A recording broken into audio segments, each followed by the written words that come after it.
great. Excited to see the roster coming together. Still a couple last-minute additions and changes, obviously, as is the nature of summer league soccer. But we've got the majority of last year's squad back, healthy for the most part, and everybody seems eager to kind of pick up where we left off last year. They had the benefit this year of playing in the PASL together, so I think they're really even more in sync with one another than maybe they were able to be in recent years. We're counting on their leadership and their kind of consistency.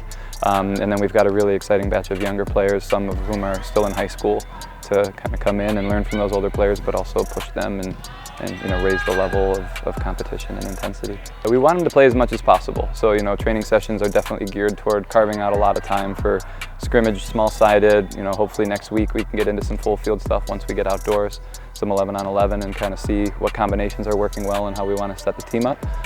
But at this point, the priority is to just let them play as much as possible. Selecting that first team is going to be really tough because we got a lot of competition for places, and want to give the women as much a chance as possible to earn a spot. I always tell people this roster kind of recruits itself. I think the club has such a great reputation.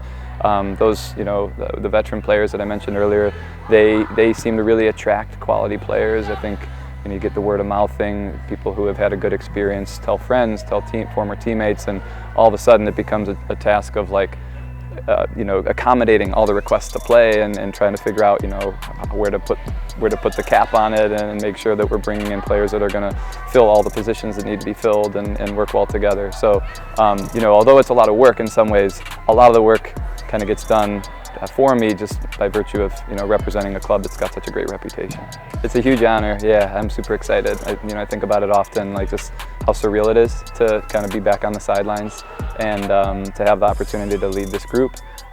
So many wonderful characters and personalities, and the idea that I'm kind of responsible for leading that is an honor and a privilege for sure.